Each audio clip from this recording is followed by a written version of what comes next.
Grab your popcorn and goobers. It's time for Motherhood in Hollywood with your host, Heather Brooker. This is a crude prude's perspective on being a full-time mom in showbiz. She's not a perfect mom, but she can play one on TV. Hold on to your butts. Here's Heather. Hey everybody, welcome to episode 18 of Motherhood in Hollywood. I'm Heather Brooker, and you have tuned in on a really great show. Once again, I don't know if you know this or not, but I am crushing it with the amazing guests that I have on this show. Everybody has been so wonderful when I reach out and say, hey, will you please come on my podcast? Because I think they see the magic that is motherhood in Hollywood. Today is no exception. My friend Ginger Chan is a traffic anchor and reporter here in Los Angeles for a television station called KTLA. And I worked with her for many years at KTLA on the morning show. And I used to have to get up at 1 a.m. and go into work, and Ginger would come in a short time after that, and man, she just made going into work so much easier and so much more fun. And I think once you guys hear my conversation with her, you'll know why. Ginger's also a mom of 3 kids under 5. She's got some twins and a almost 5-year-old. Her son Ryder is almost 5, and she has just a really great story to tell about how she ended up being a traffic anchor for one of the most popular morning shows, if not the most popular morning show here in LA. So you guys definitely check it out and then share it with a friend if you like it. Also, make sure you find me on Twitter, on all the social media, so you can keep track of all of the things that are happening in the land of motherhood in Hollywood. We have a lot of exciting things coming up. I've got an announcement I'm going to share with you in just a minute. I'm going to... let's see. I guess I can talk about that next week. Okay, what you guys don't know is that I literally just had a 5-minute conversation with myself in my head, but I edited it out just for you.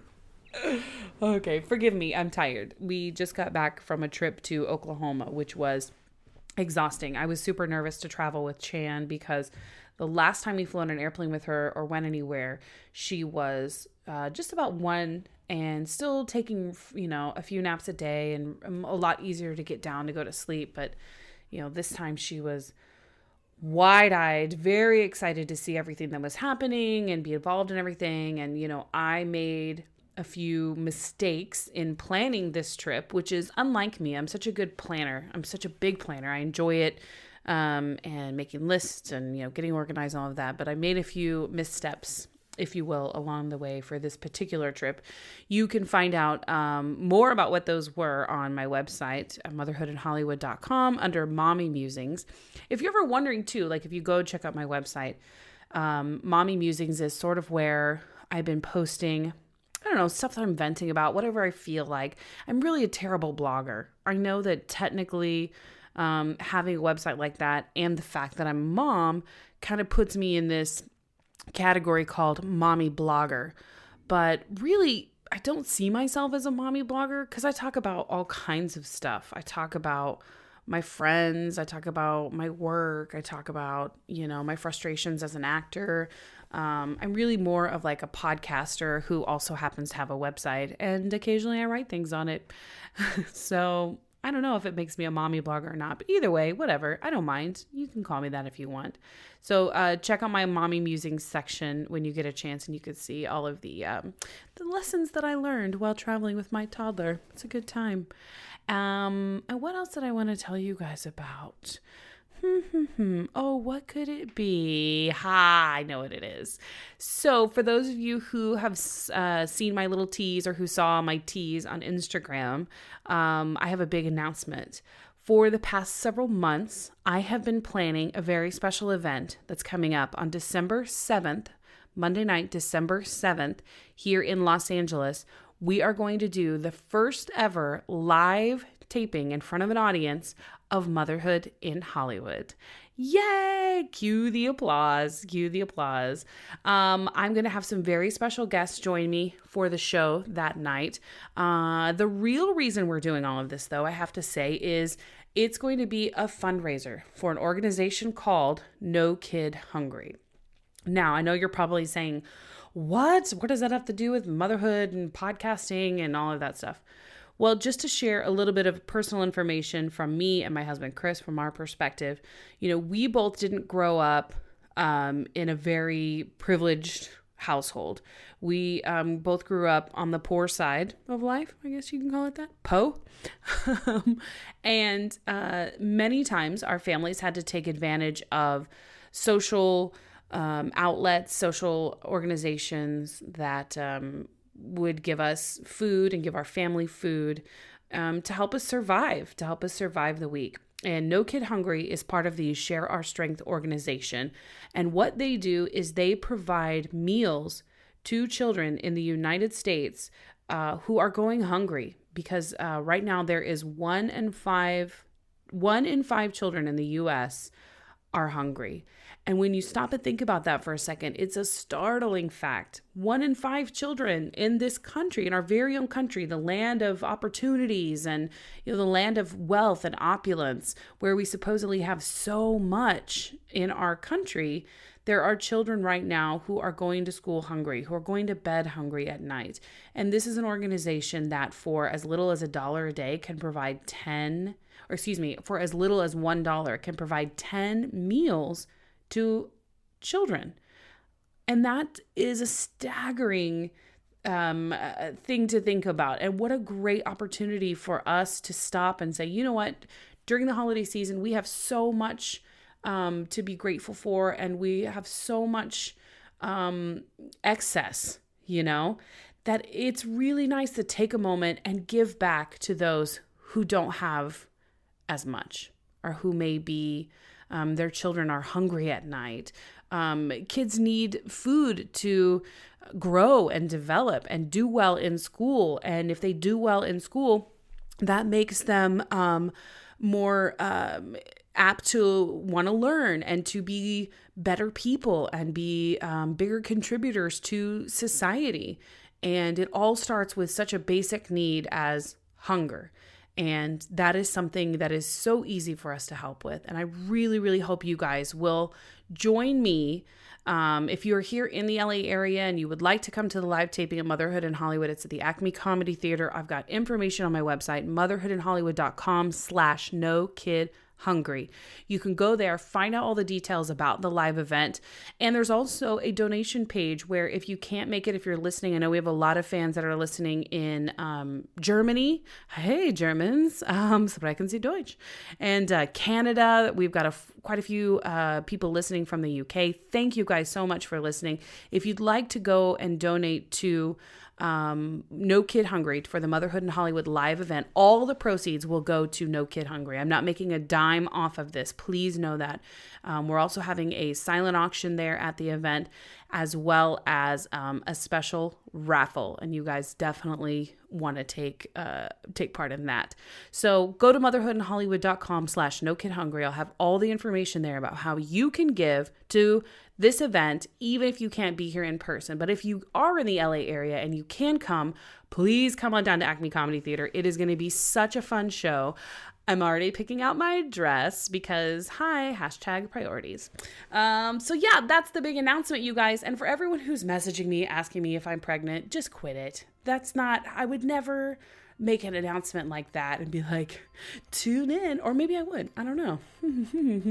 Maybe that will be my next announcement. Apparently it ruffled a few feathers. So no, not pregnant. Yes, having a fundraiser December 7th, Monday night at Acme Comedy Theater. Don't miss it. I'll be revealing who the special guests are coming up in the next few weeks of the show. All right, so that's enough for that announcement, you guys. I'm going to stop talking because I have such a great guest on today. I want you to hear from my good friend Ginger Chan from KTLA right here in Los Angeles.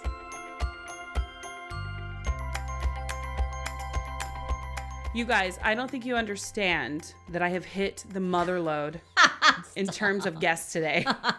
This is a really big deal. Joining me in the Motherhood in Hollywood studio is television's Ginger Chan. Yay! Hi, Ginger. Please don't forget the radio. I'm on. Oh, yeah, I forgot. Do the traffic. She occasionally does radio. Occasionally, she slums it on, 102.7? KIIS-FM, the #1 radio station. And you're basically best friends with Ryan Seacrest, right? Actually, yes. And what do you guys do when you hang out, you and Ryan Seacrest? Do each other's nails. Sometimes he cuts my split ends. Oh my god. Once in a while, I might let him pluck a gray, but there's not that many. You have no grays, you die. I use that hair mascara. Yeah. Have you ever seen it? Yes. Good Oh stuff. my gosh. I'm so glad that you're here. I am too. It's way too long. I don't see, Ginger and I used to work together at KTLA here in Los Angeles. This is the CW. They need to have me on, by the way, to talk about motherhood in Hollywood. I think they should. I should be like a mom expert. You think Sam would do that, or he would be like, no thanks? I think you should just do the part where when he's not there, you can just be the entertainment reporter. Be the fill-in. Introduce yourself to. I would love that. I just don't think they would go for it. They'd be like, she was our angry news writer. She was one of the angry news writers. Even better. It's like the story, Yeah, it's evolving. No, I would totally do that. But you and I used to work together. Mm-hmm. Now, we worked overnights because Ginger has a ridiculous schedule. Like, you come in about, what, 3? I come in at 3 a.m. Actually, I get at 3:05 because before I first had my first child, they said we need to come in at 3. I was like, no, I gotta pump and stuff. So that 5 minutes at 3:00 in the morning makes a huge difference. But really, it's when I go to bed. Yeah. With my first, we were going to bed at 6 p.m. Wow. Now we go to bed at 7 p.m. Because you have 3 kids. You have twins, and then you have Ryder. Yes, he's almost 5, and the twins are 17 months, almost 18 months, actually. Yeah. This is amazing to me. And how, okay, you guys, just to tell you a little bit, Ginger works overnight. She is the traffic reporter, an anchor. I can say reporter, traffic anchor. Yeah. That's a more accurate term for KTLA News here in Los Angeles. And she also does traffic for KIIS-FM in Los Angeles. Which I think is also syndicated, isn't it? Yeah, they syndicate their show, but I think they cut out some of the traffic. They cut out the traffic. Yeah, they cut shouldn't. it out. I think people in Ohio need to know about the traffic. So they know not to come here. Yeah, exactly. It's horrible. Stay home. But also, she gets up like in the middle of the night, like all of the other morning show people do. It's a very grueling schedule and works until about 10 in the morning. Mm-hmm. And then sometimes you have like promo shoots or like photo shoots and stuff like that to do. So it extends your day even longer. And she's taking care of 3 children under 5. Yes, all that's correct. 2 very mean ones. No kidding. It makes me tired. I know. just thinking about that, because I wake up at like 7:30 and I'm mad. I'm like, oh my god. It's I did that schedule for years. Yeah. Yeah.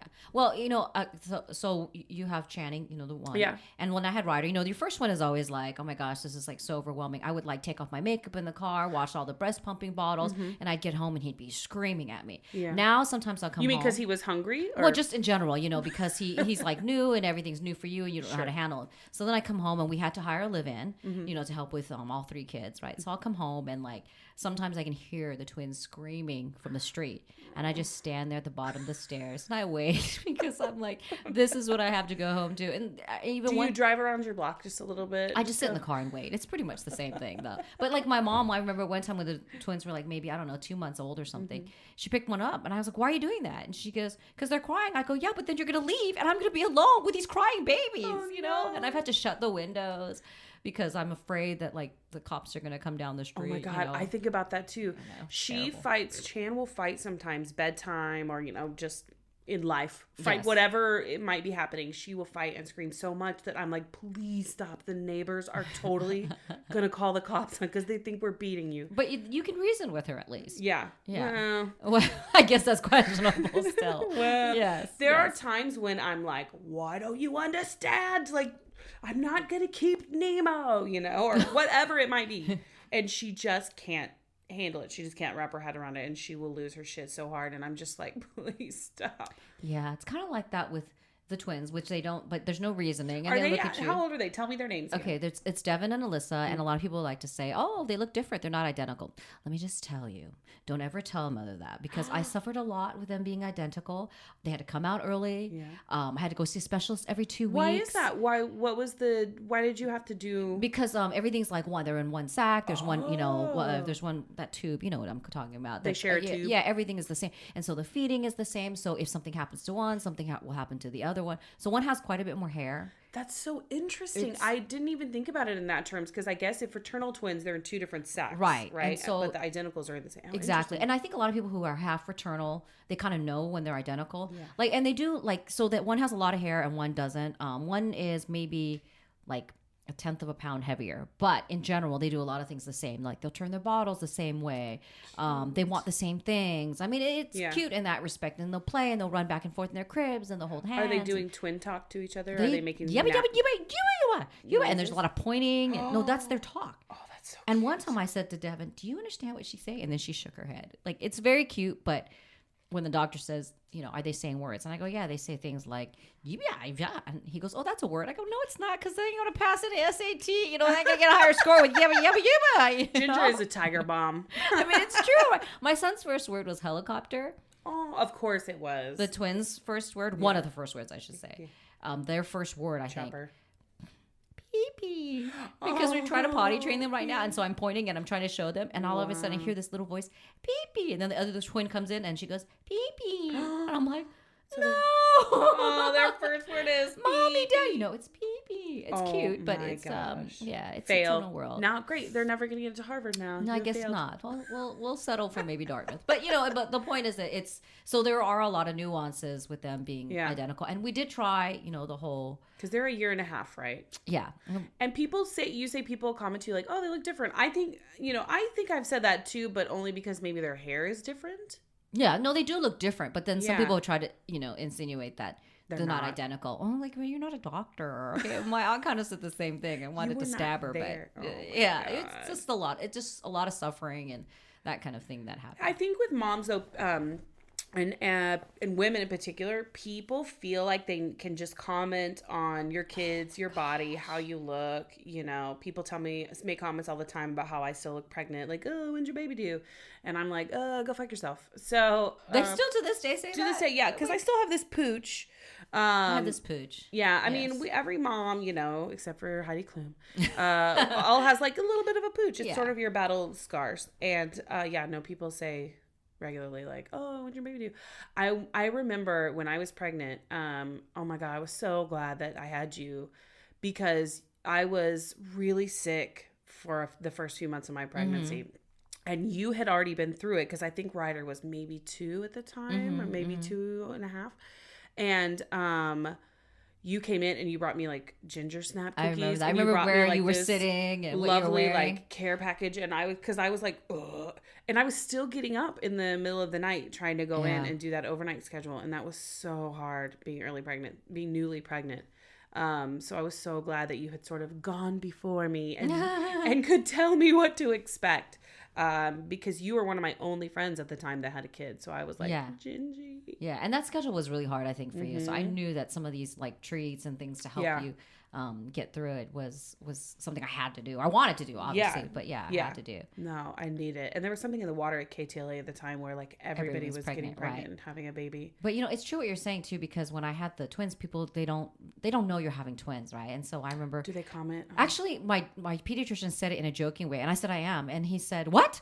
And I think he felt kind of bad, but then at the same time he was so stunned. And then I went to this gas station. Why were they stunned? Because they weren't expecting. I guess they don't think about people having twins, because I mean, even though it is more common because people have like they take all the different kinds of medical fertility drugs, like that. Yeah. And one time I went to the gas station, and then these girls, they gave me the up down, and they said, "You're really big." And I just knew if I threw in the line after that I was having twins. Oh, they totally changed directions. And they're like, oh my gosh, I was much bigger than you at 8 months. And then I went back there and I was like, remember me? Say that to you? Why would a complete stranger think it's okay to say that to you? Like you said, people are just so random. And I think, with the up down look, I think they wanted to be kind of nasty, and that's when I knew. And then they totally backed down and stuff. But you know me. I mean, I know people think I'm like a nice person, but I'm not. But she's not. No, I mean, you don't say that to That's somebody. why I love you, is because people too think I can be a nice person, but I'm not. We're just real people. That's what it is.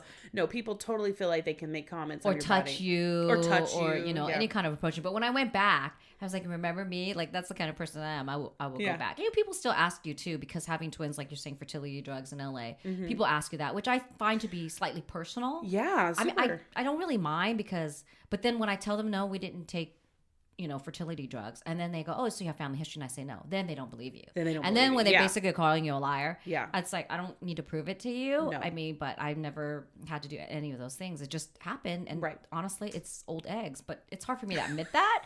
But you know, you're going to accept fertility. You're only 29. I don't know what you're talking about. I know that's the lie that I was 26 for a long time. But Right. anyway, you know, so people feel like they can like just come at you and ask you those types of questions. And what difference does it make anyway? And then when they don't believe you, it's none of their business. it's like, okay, then I can see the look on their faces, and I go, and I have had to say to people, you don't have to believe me. I don't care. Yeah, no, good for you. You totally should. You know, That's so.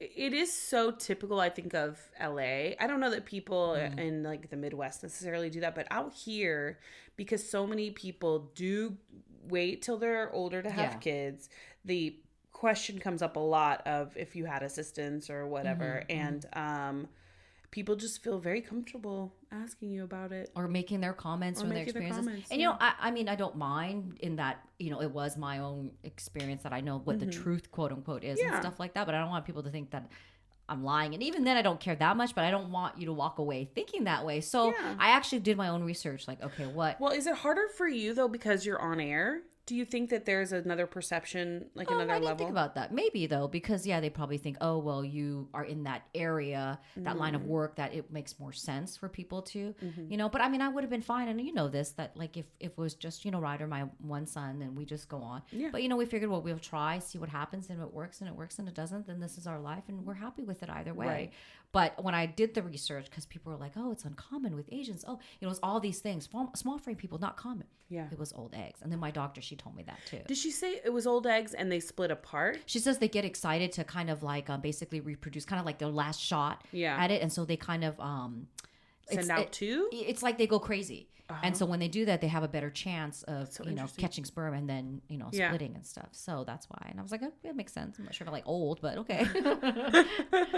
I wondered how much you felt like you were in the spotlight, because here in LA, Ginger's a huge star, you guys. I don't think you know this. Well, we went to breakfast one time, and one of my friends was walking by, and he saw me sitting out and having lunch with you, and he like stopped and did a double take, and then texted me like 5 seconds later after he left and was like, was that KTLA's Ginger? And I was like, yes, it is. You should have said, no, deal. all Asians look alike, but I'll tell her. I did say that.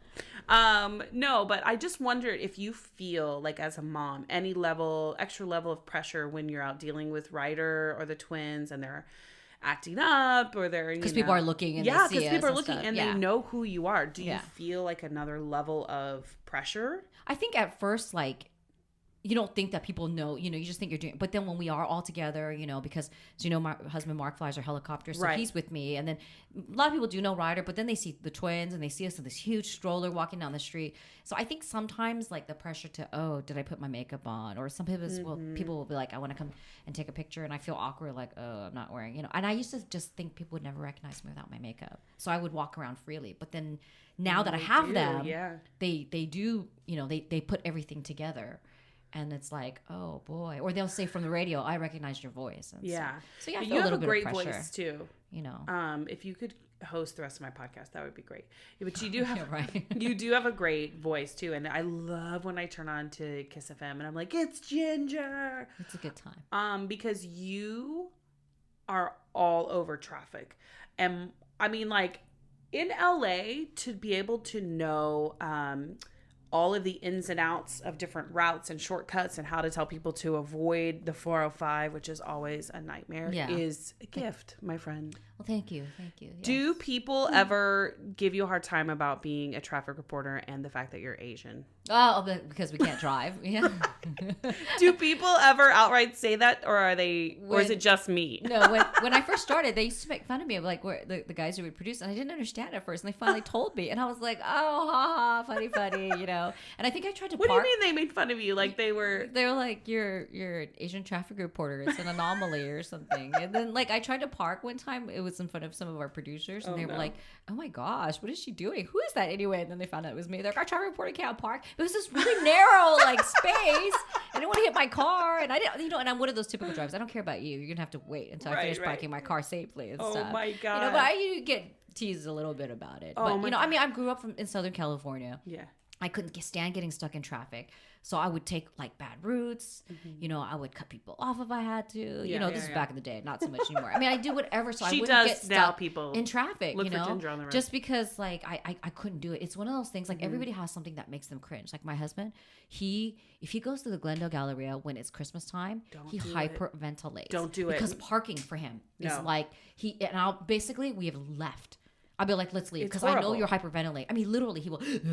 For me, it's traffic. It's so bad. If you go, the little tips and trick that I learned is if you go like early around 9 in the morning, because when Chan was first born, the Galleria was like my saving grace. It was always right. I would get there. Target opens at 9. I would get there a little bit after 9. I would go right to the Target Starbucks, get a coffee. We'd walk around Target for a little bit till the rest of the mall opened, and then boom, you're already there. You've got a great spot before everyone else. No, but the parking on that side is so narrow. The spots are small. It's so bad. Right? What kind of car do you drive? It doesn't matter. Are you in the chopper? What's going on? No, and then you know what I would do is park across the street where the fire station is. Oh, that's what I started you mean like doing. in the neighborhood? Well, kind of. Oh. Only if I can or get a at spot the fire close. station. Yeah, no, not the fire, just close by. But yeah, that's my thing. I can't stand it, and that's why I started learning about traffic. So I was gonna say though, because that's not what you started off in. Did you start off in radio? I started off in radio. I worked at KIIS when I was an intern. But were you doing traffic then? No. I was an intern. You know, I made coffee. I answered the request all the grunt work. I did all the grunt work that everyone does. I paid my way through college doing that when I was at SC. And then a guy heard my tape, and I was like, just really random. I just said to him, "Hey, you know, you're gonna be this music director or whatever at the station in Bakersfield. Will you hear my tape?" And he was like, "Sure." And it was no big deal. And he actually liked it. He and this other guy. So I would drive to Bakersfield every weekend and worked as a jock there, and that was tough. Why were you drawn to radio? Because it seems like so many people nowadays want to be on TV. Everybody wants to be a TV anchor. What was it about radio though that you were drawn to? But don't you notice a lot of TV people want to go to radio too? I mean, it's like that flip flop. Actors want to direct and that kind of thing. Singers want to act. You know, I don't want to say it was my first love. Obviously, I always wanted to be like a TV news reporter. You know, kind of like you. But then. Working there and interning there, I just fell in love with it. You know, it was just a fun environment. I was really there at a really good time, and we all stayed friends. We're still friends to this day, and that was like in 94, 95. Oh, that's nice. Everybody's gone off to different places, but we've been to people's weddings and reunions and stuff. I think part of it is like there's a freedom with radio, kind of like, you know, with what you're doing here. There's a freedom so you can have fun, you can relax. And it was in a time when like it was the heyday of radio, when like, you know, people would do the clubs and we'd go to the clubs and do lots of events. Lots of events and just the street team, you know, out in the vans, and we'd go to all kinds of crazy places. It was a lot of fun, but it was a different time. Chris did that too. Chris was in radio for many years. He worked for in Stillwater, Oklahoma, a small college station called KSPI. Okay. That's where he got his start in radio. Yeah. He was, I think, maybe just started college or fell in love with radio as well. He never had a desire to do TV. He always wanted to do radio. He wanted to be a music director, and I think he was a music director at his station by the time he graduated college, and he wanted to be a program director. Oh my gosh. Yeah, okay. so he had like big aspirations to do that, and he actually got really frustrated because it seemed like radio was so Bastard stepchild constrictive. Yeah, because like when the big conglomerates like Cumulus and Clear Channel came in and were buying up all of the smaller radio stations, they were coming in and going, these are the songs you have to play, this is the formula that works, don't deviate from it. You know, and the DJs were losing their freedom a little bit. They were just jock liners. That's all. They weren't able to talk about things. But that's the freedom that was there that hasn't really come back, I don't think, entirely. Right. But you're talking about, I think that time was when it was changing. So if you got into it when everything was tanking and then people were just tracking shows and stuff as opposed to actually being live there, I think that would have changed it. Did you do music when you first started? I did music when I first started. Yeah. And I would play like the wrong songs, and it was, I mean, I auditioned at KIIS and their like line was something like less talk, more music. And I would say less music, more talk. Like all kinds of stuff I would mess up on and stuff. But you know, it was a different time. So I think if you got into it when he did, probably that was when it was changing and people were starting to fall out of love with it, you know. So I could see that. Pull the mic up towards you, just a little tilt up. It's sort of like slipped down. There you go. There you go.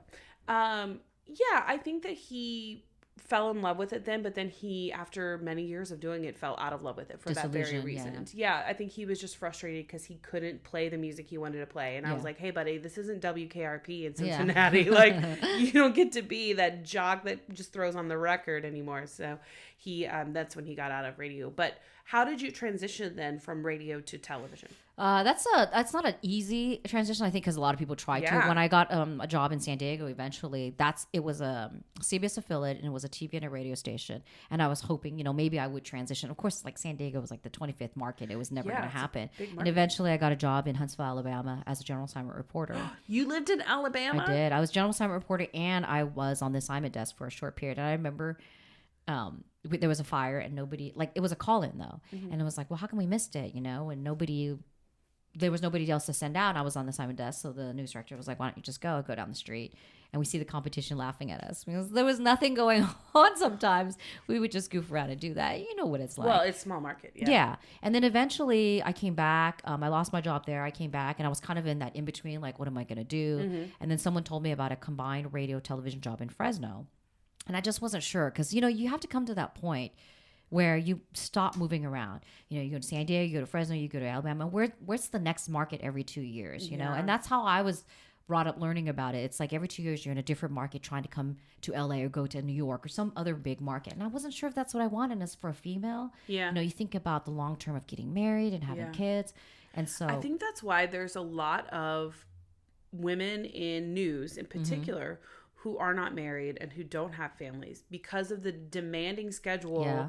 And in order to find a job, sometimes you have to pick up and move after a year or two. And, a lot of people who are watching at home go, where'd my favorite reporter go? Yeah. Well, they had to go get a better job that's not paying them $20,000 a year. I mean, I know girls I worked with, and now they're PIOs for the Red Cross. I'm like, oh my gosh, you got out. You just get burnt out. You get burned out, or you do want to settle down. You don't want to keep moving around. Or I have friends who a couple years older than me, and they're barely getting married now. I mean, maybe they won't even be able to have a kid, I mean, I didn't really think a lot about that, but I was afraid, like, wow, I'm going to be constantly moving and stuff. That is a concern, and I don't think a lot of women in journalism, at least starting out, it wasn't something I thought about, but it is a real issue when you start to reach, your mid-30s and you've been popping around from market to market and you're striving so much for your career that before you know it, you're almost 40, and it's like...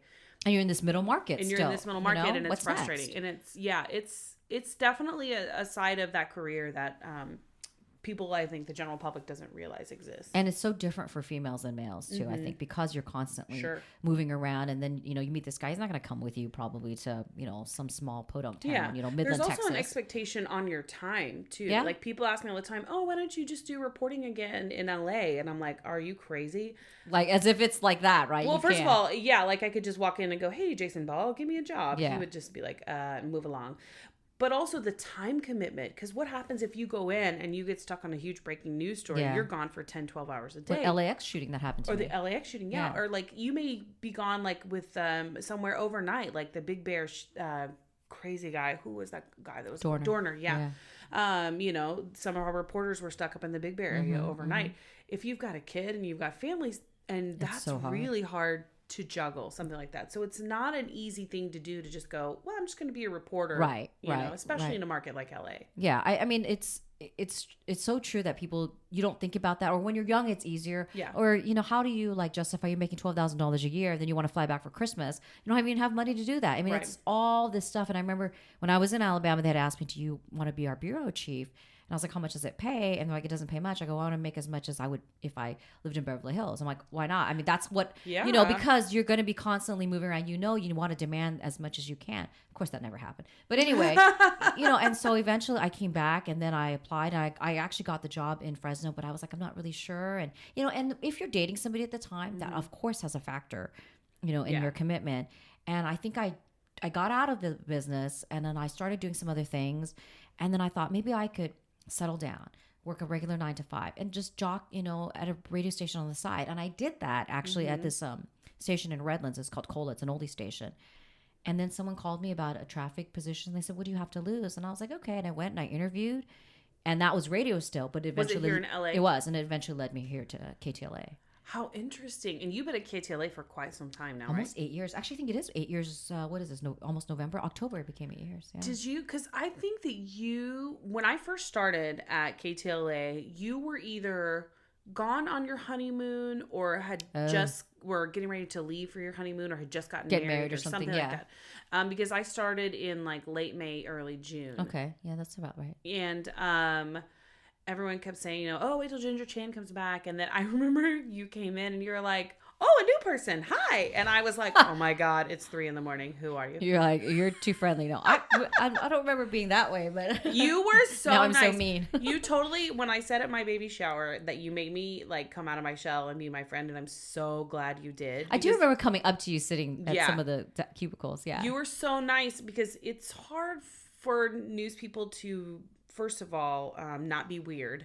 Because the people who have been like lifers in news sometimes lose touch with how to have a conversation with, like normal people. And, but also just the fact that I think you picked up right away that we might have the same kind of vibes and personality. Yeah. And I was so grateful for that because I honestly would have sat there for 5 years and not talked to anybody. But is it because you were shy, you think? Or because of the weirdness of the people? No, or all of the above? I'm really judgy and I'm very picky about who I talk to. Judgy's okay. I'm a so snob. you wouldn't have picked me is what you're I'm saying. A snob. No, because you weren't there when I started and because I went around and I did all the introductions and stuff like that. I see. So we didn't have the formal. Right. And because I didn't write for you or anything like that, we wouldn't have had like a direct interaction ever since I write for the anchors. By the way, people, the anchors do not write their own stuff. If you don't know this, they have a team of writers. Breaking down the wall. They have a team of writers that write their stories. But no, I think I would have eventually found my way to you, but we didn't have a direct interaction. If you hadn't come up and been like, hi, I'm Ginger. Yeah, I think it's hard for people because I mean, but we've all been in that place where we're the new person, and like you don't want anybody to feel awkward. I mean, I guess I wasn't that much of the old person to you if you'd only started then. Yeah, you had only. And I was in the helicopter, so I wasn't even in the newsroom for a while. When did they bring you down from the helicopter? When you were pregnant, or no? It was probably about that. a year and a half after I started. Wonder why? So it was a year and a half after you because they wanted to build that traffic center. Is that where you met Mark? Was up in the helicopter? Was he your pilot? No. Did you meet him on Tinder? No. It was so long ago. It was before Tinder. How sad. It was Finder. Pre-Tinder. It was Finder. It was early stages Match. of Tinder. He was my Uber driver. No. I used to do the traffic from the plane in the helicopter. Oh, well, from the plane and the helicopter in the afternoons. It just varied, right? And at that time, Commander Chuck Street, he was going to move out of like doing his afternoon stuff and give that up because he was doing a split shift. Yeah. And so basically, Mark heard me one time on KIIS when I was doing the traffic and the afternoons, and he kind of asked around about me, which is funny because he doesn't listen to KIIS that much. And then oh my God. And then I think he eventually asked Chuck about me. So he was stalking you. Well, no, it's funny because like there's not a lot of Asians in what we do and what he does. Right. And so I think Chuck was like, oh yeah, you're both Asian, why not? I mean, he didn't say that, but it was kind of like an obby. And we met at a party at one of his parties. No, I think I don't think he Googled me because I think he may have heard me on some of the other radio stations that I was doing traffic for. Yeah. But I mean, he didn't. I think he thought that it was more like somebody who, based on the way I delivered my reports, someone he thought would work. Exactly. Could hang out with. Good. It wasn't like he was looking for somebody. And then what happened when you guys met? Was it like stars? No, it was. And he said I looked like a very busy person. I could see that. You were always like you have this air serious, of like, gotta go. Yeah. Yeah, he said exactly that stuff. And then we kind of exchanged texts and whatever. And at that time, I was in this free place, like of not dating and I wanted to like write some scripts or something or some screenplays. And so I wanted to like get like a waitressing job or something where I could meet people and kind of build characters around them. Yeah. And that was my goal. And then I think KFI actually offered me like an overnight job. And I was like, I don't want to work an overnight job.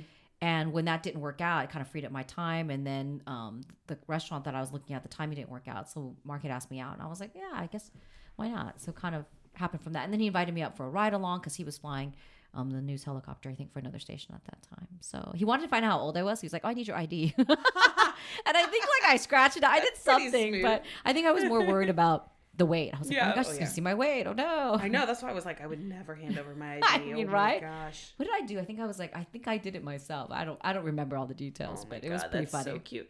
I love the idea that you guys are like this traffic powerhouse, you know, like Mark is up in the chopper and Ginger's in the traffic center. Like, I hope KTLA realizes what gold they have there, because that's so cool. You guys talk to each other, communicate with each other. Like, he can give you updates like, hey, I'm just getting word about, you know, this accident that happened, and, you know, that's such a great symbiotic relationship. And then we'll do silly things like the other day. I said, remember, that's when so-and-so got off the freeway and then she turned right and then she hit a dead end. You know what I mean? We do silly things like that too. Or I'll be like, oh, fly over so-and-so's house because I want to see the new pool. But, that's hilarious. But yeah, I mean, you know, like he might say something not wrong, but he might call the 5 and the 110 the what might he call it, the intersection, and I'll correct him interchange. Or I'll say, hey, you know, that body, some people are thinking that it's fake, and he'll say, no, it's real. Like, you know, things that like we kind of know, and the nuances that we have because we're obviously married and stuff. How much of that carries over into the into your home life? He'll grill me. Oh, should we take this? And then he, like the other day, he didn't. I said, I told you should have taken 5, not the 134. And he goes, well, there was an accident on the 134. Don't you see it? I was like, I didn't see it, but I would have known about it. You know, sometimes. I can only imagine, like, most married couples are already arguing in the car. Like, I know, you don't tell me where to go. Stop telling me, no, I'm not going to park there, you know. Like, Chris all the time is the worst about parking spots. He constantly thinks he sees an empty parking spot, and it's never empty. There's one, and I'm like, that isn't one. Stop it's it. A motorcycle park there. Yeah, like, I can see. Stop it. And he'll go, oh, there's one back there. And I'm like, that's not it. I'm sorry. That's hilarious. No, it drives me crazy. And I'm like, just let me drive. And he's like, okay. Like, that's his biggest thing, is that he'll do that to me all the time. Yeah. So I can only imagine if you're both in traffic and you're both in the car, what kind of discussions are happening. We don't really get stuck with that much traffic. And a lot of times it's like, oh my gosh, you better go around, go now, you know, cut over, no, I see the traffic, oh my gosh, I see red lights, oh no. I mean, sometimes it's like that because we both cannot possibly get stuck. No. But he's a little bit better than I am because he, like, you know, a little slowing, then I'm sitting there hyperventilating, oh my God.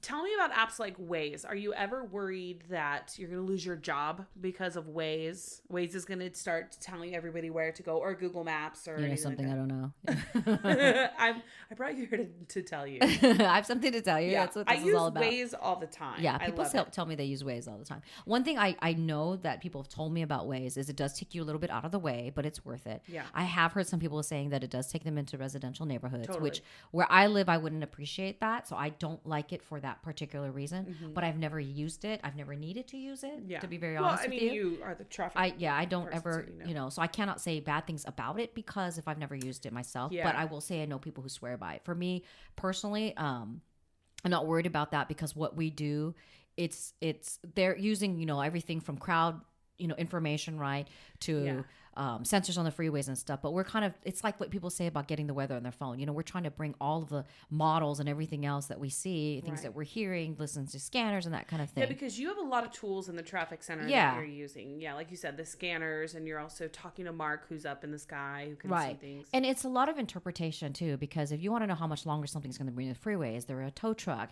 Have they dispatched one yet? It's things that you're not going to get with Waze that isn't going to tell you, you know, whether or not you should take that route or not. And so that's why I'm not worried about it. You're really great about social media too, at least for Twitter. Yeah. You're terrible at Facebook. You have not accepted my Facebook friend request in like 7 years. Is that who it was? Yeah. I know. No, but you're great about Twitter because you're always on there, like, it's easy, warning people and all of that stuff. Do you find that people get mad at you if you send them in the wrong way or don't? No, but you know what? I didn't think it was a valuable tool. I didn't really want it. The reason I have a Twitter page is at KTLA, they had like this social media thing where they introduced us to it. Yeah. And so basically it was purely from that my Twitter page got set up. And so one time, Facebook page or no, Twitter. Oh, Twitter. Somebody from the Times came in, they gave us this tutorial, and somebody, I don't even remember who it was, basically told me how helpful it was. And it was from then on, that one comment that made me realize this does matter. I can help people by using this. Totally. And so that's why I am as much as I can be on it to help people, at least from 3 to 10 in the morning. I will. There's been mornings when I get up and I'm like, oh my God, there's a chopper overhead, because we live right by a really busy interchange. Yeah, right. And like this morning, for example, I was like, why are there helicopters overhead? So I log on my Twitter and I look and see, that's okay, what you're updating, and you always like have updates. So I'm like, oh, thank God. Yeah. I know what's going on. I mean, it's usually something horrible. Yeah, it was horrible today. It was horrible today. Like, there was a really bad accident today that Ginger had to cover. I think too, people like for television, that's part of the visual, because the story isn't always, sometimes like there's an accident. It's not that simple. Right. And then the interchange you're talking about, I mean, there's such a huge domino effect with all of these other freeways now impacted from they it. all connect. And then in addition to that, it's all the streets now. So you got the on-ramps backed up. Now, what if you have like an event happening? Right. You know, the 101 South, the Bar on Boulevard off-ramp closed a couple of weeks ago, right? And then like maybe a couple days after that, there was a premiere that had Hollywood Boulevard shut down in Highland. And people were like, oh my gosh, it's so bad on, you know, the 101 freeway. What's happening? It's because, but see, I don't know if Waze and these other things are telling you that. Yeah. But that's what we're trying to put out there is like, hey, it's backed up because. And then we show the closure on Hollywood Boulevard. We know how long it goes for. Then we show the backup on the 101. So there's so much more, you know, to it than people realize. And people think traffic is just traffic, right? You know, and so like it's busy on this freeway. It's busy on this freeway. You know, it's not that at all. We had a writer, and you know who he is. He's done entertainment. He has done traffic and weather, and he's a writer too. He says he finds the writing the most, I don't want to say fulfilling, but it's different, so he likes it. He finds the most challenging traffic because it's always changing. I went to the restroom. I come back, and there's a naked man walking on the 105 freeway. You know, I mean, it just never ends. There's so much that comes with it. You know, you've got a bomb threat somewhere that can impact everything. So for at least Southern California in particular, it is a unique thing. And that's why I like it. But it is something that maybe it's not as sexy as entertainment or writing, but it is impactful. Sure. Yeah. Well, because it's information that people need. People don't necessarily need a lot of information about the Kardashians. You know, that's one thing I like about Sam is that he doesn't report on the Kardashians as much. I don't know if he still absolutely doesn't give into all that. Yeah, he doesn't give into all of the hype, which I appreciate. But yeah, I mean, traffic is stuff that's vital. It's a vital part of news and about information, whereas like entertainment. I guarantee you, the accident that we're talking about on the 5 freeway is one everyone will be talking about, and maybe even will make national news because it was that unusual and that big of a deal. And I mean, I have been covering traffic for over 10 years, and the only other crash that I saw that was as bad as the one on the 5 freeway is on the 91. It was a head-on collision with a motorcyclist, and they knew it was a fatality, but they couldn't find the body. What happened was this morning, they're not sure exactly how it happened, but a car rolled over, a single car accident where the car flipped multiple times and ejected the driver out, and he landed on one of the freeway signs. And his body was just sort of hanging there until the fire department was able to get up. Never seen it before. Yeah, I mean, it's shocking the kinds of accidents that happen on the on the freeways and in traffic out here. How does that affect you in your daily life? Are you able to sort of turn off? No. I think a lot of people in news think they can separate the stories that they're reporting on. But I'm just wondering, like in traffic, because you see a lot of fatality accidents. I actually have a hard time because to me, I'm thinking about the family that's going to get that news, that might see it, you know, or might recognize the car. We used to have a woman who called us all the time when I was working radio, and she would want to know when she'd hear about a crash. And finally, it was so irritating that I found out that it was because she was blind, and she would listen to traffic reports to listen to her son's commute, because he would commute from Torrance up to Ventura. It's like that's the kind of stuff that really hits home. She was always worried about him, and we were on one it was a long time ago now, and I think it was on the 101 West through Studio City, and it was a motorcycle crash, and it was a stunt woman who was very young. I think she was like 25 years old, and we had the shot of the family members arriving on the scene, getting to and realizing it was her, and then breaking down and crying. And I can still picture the faces of these people. But this is not the stuff that you see live. This is what I'm seeing from, you know, my husband from the helicopter. Right. And I'm seeing it, I'm watching it, and it's so devastating because the story is unfolding for you without you being the viewer, but for you as, like you're saying, the reporter being there. And it is very hard to separate because we drive every day. We know people who drive. We love drive. And we're all a part of that. Same roads exactly. That you've just seen at the same time. You know, I mean, sometimes it's in bad weather. So what happens? We see motorcyclists, you know, getting cut off in big rigs, and we are all a part of that. Nervous. Versus when you're going to a story and someone was, you know, maybe held up in a burglary. That's a little bit more isolated and random than it is if you're on the freeways. You're going to pass that freeway where that man was ejected probably, you know, 100 times in the next, you know, month. Yeah. So are you a nervous driver because of it? Do you think you're a nervous driver? I actually was in 2 accidents in the last month, and that has made me a nervous driver. They were both not my fault, actually. Oh. one was a valet, but that has made me nervous. But I think what makes me really nervous is knowing loved ones are going to be driving like with El Nino rain. that scares me to death. Coming, isn't it? It scares me to death to think about all the people, and like I'm the one on the street screaming at people to slow down, because I actually genuinely am worried for people. Like knowing that if I knew you were gonna have to drive to like Oceanside and it's pouring that day, I would be saying a prayer for you, because it scares me to death. It does. Why do you think that is? Do you think it's because people here in LA drive so fast, or they just don't know how to drive in rain? Or because I've always been of the opinion, and it could be wrong, that because LA in particular is such a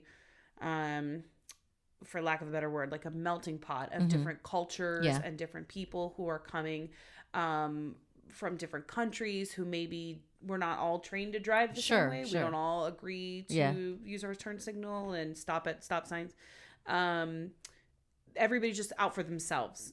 Everybody feels like their destination is more important than your destination. That's why there's, so much speeding and whatever. I think it's partly true, but I do think that it's also because, like what you said, they can't drive in the rain, but they think they can. Or we have a lot of transplants in LA, obviously, right? Yeah. Mm-hmm. And so, like you and Chris are from somewhere else, and you guys are probably used to driving in the rain somewhere else, but you're not dealing with the person who can't, in the next lane to you. And that's why we have so many accidents. And we have so many more freeways. We have so many more people on the freeways. They can't help it. There's just so many people on the freeways out here. Like I went to Tulsa recently, and the sweet lady at the Thrifty car check-in was giving me my car, and she said, so, give yourself extra time to get around in Tulsa, because, it's a busy weekend. There's a horse show in town.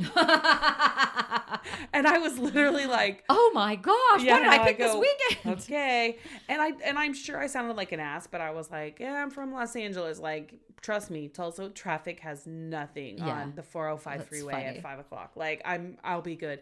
It takes literally 15 minutes to get from one end of Tulsa to the next. Oh, that's 15 hilarious. minutes. Yeah. And they have so many freeways that are big and wide open, and Can I tell you, I do know people who, when they know it's going to rain, they call out sick.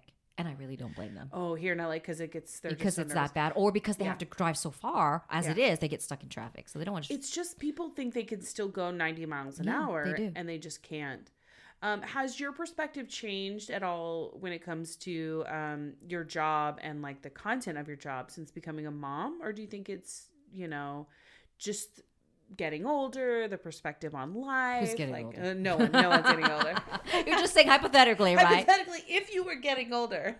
I maybe like when I see like accidents like today, especially if it's a fatality right away. I mean, there are times when I've seen the person go from being alive to dying. And that may have changed it a little bit, because like I said, there's some connection for this person, whether they have, whether it's a neighbor who loves them, or, there's somebody who cares for this person. Mm-hmm. And we all know what that's like to have somebody in our lives. Yeah. But I mean, generally speaking, I'm still there to do my job and hopefully help people. And, then I hope to get home safe, but I will hug my kids a little bit closer today, and Mark as well, because of that accident where the person was launched into a freeway sign. Yeah. So yeah, that's the part that changes for me. It's a reality check. One of my fears too is that I will be watching the news or watching one of those reports and see someone I know. Absolutely. Or see a car that I know. Like, that's a really sobering thought to think about. And just in news in general, like I work part-time for a news station here in LA, and I write stories about, terrible things that are happening with like kids and murders and fires and stuff like that. And it's hard not to bring it home with you somewhat, but to a certain extent, you do have to detach, because otherwise we're just walking around like sad all the time and like, afraid to go out and be a part of the world. And that's what I struggle with. But knowledge is power in the way that you can protect yourselves. You can know. I mean, like, we know that this El Nino rain is coming. We know that you got to be careful when you're driving the road. I mean, those are the things that I really firmly believe will really make a difference and help us to like prepare. We're sending our kids to school. It's like when my son started his school, and some of the parents were concerned that it was like an open campus. And I was like, if you guys are concerned about the security now, you're too late, because that's not the concern. When your kid's already registered and going to go here in 2 weeks, that's the concern when you do a visitation. It's that same concept of like, if you know certain things, then you can be prepared for it. And if you're not comfortable, then keep your kid out of school for another year. I mean, that's what I said. I said, so you're too late. You have to do whatever you're comfortable with. Yeah, but that's our knowledge of what's really happening in the world that's going to help us. It is a different news. People in news, everyone thinks the news media is out to get them, and that we're all like, conspiracy, crazy left wing, only showing one side of the story, which is absolutely asinine to me whenever people think that. But it is a totally different perspective, a totally different beast in the world of journalism, especially with, you know, television news and on radio news and stuff like that. Real quick, tell me, where do you see your kids going to school one day? Like, what's their future? What dreams do you have for them? Let me rephrase that. Do you want them to grow up and be in television and radio, or are you sort of hoping a dancer in Vegas? Or a dancer in Vegas. Ooh, that could happen. I've met Devin. She looks like she could be a little bit. She's a little crazy, yes. Yeah. You know, it's funny because like people, I'm the only nut job who goes around with parents saying, what high school are they going to go to? And people look at me like, why are you concerned about that now? Because I'm so concerned with like their education. It's important. My hope is that they will all be scientists, that they will not do anything related to this and they will field, all go to JPL, that they will be super smart. And because, you know, this business is evolving. We know that, you know, and it may not exist in 10 It may years. not exist. And if it does, it will be at a completely different level that we cannot help them in. Yeah. But the things that will be there forever, you know, science and hoping that they can do something better for, you know, the world, I guess. My mom was a math teacher and my dad had his own business and then he was an engineer. And I think that forever my mom thought one of us was going to be a teacher. She was a math teacher. It's not going to happen. No, it was not going to happen. Yeah. You know, but that's what I hope for them. And we're kind of trying to gear them in that direction. So. And what do you see yourself doing? Do you want to stay in TV news for a while, or are you just sort of riding it out as long as you can? Or do you sort of want to one day, like you mentioned earlier, like writing something, is that sort of past, you sort of move past that, or would you like to do some more of that, or what do you want to do? That's more like when I have ideas, like things come to me and I'm like, that would be a great character, or I had this wild dream and I really want to write about it. But you know, have Heather Brooker star in it. Yeah, absolutely, in every single way, whether it's all of them, you know, no matter what. I can play black. I mean, people every might character, be offended. You'll be the Eddie Murphy, right? I'll be the Eddie Murphy. Someone might be offended, but I'll do it. It's okay. We're here to offend sometimes. All right. You know, but I wouldn't mind to some transportation capacity, because what I'm doing isn't just to be on TV and on the radio. It really is like for me to help people or to try to like move people along. So that would be an area that is of interest. If I could help solve cold cases one day. Ooh. But that's something I could do on the side, you know, like helping detectives. Just solve you crimes know, I mean, well, look, she was buried on the 3rd floor of that building, you know, but transportation is of interest for sure to me. Yeah. Yeah. Well, then I think you're in the right field, lady. I'm just going to go out on a limb and I'm going to say that. I think you're in the right business. I hope so. I'll need that letter back from you. Thank you so much for coming and talking with me. I wish that I could still see you every day. I know. Will you come? Will you turn on the TV and watch? Well, I was terrified. Everyone must know that I was terrified of doing this, but I knew I had to because you are a dear friend and this is very important to you. So it's important to me. Thank you. Well, you don't need to be scared. Listen, it's just it's basically like our chats over lunch, only maybe a little less profanity. A little bit less and not a little less gossipy. We're not talking about people. Well, we'll drop names, but not everybody. Totally drop names in a little bit. But yeah, no, you know I adore you, and I'm so glad that you came on. And I do get up early every now and then. I watch you on the TV. But I can't do mornings anymore. I'm old. I don't blame you. I think I'm older than you. I don't blame you. If I wake up past 6 on a Saturday or a Sunday, it's like, oh my gosh, what happened? Did the world stop? I know, right? Where can people find you on the Twitter if they want to keep up with you and your tweets? KTLA Ginger Chan. KTLA Ginger Chan, all one word. Everybody go there. And does KTLA have a Facebook page? They do. They have a morning show Facebook page. The morning show Facebook. Okay. Yeah, but nothing obscene because we've already seen some of that on the Facebook page. Yeah. So, yeah. So everybody mildly obscene is okay. So I'll put links to all of that on the Motherhood in Hollywood page. And you guys send Jander. Hello. Send Ginger. Now you sound like Mark Krisky. I was like combining your Chan and Ginger. Oh, Mark Krisky. Everybody send Ginger lots of good vibes and well wishes as her little twins enter into their toddlerhood and beyond, and as she juggles 3 children under 5 in LA. Thank you. Yay. All right. Thanks so much for listening to the show, everybody. You can find Motherhood in Hollywood at MIH Podcast on Twitter and Motherhood in Hollywood on Facebook and Instagram. And thank you for listening. We'll see you guys back here next week. Mama Funny. Balls.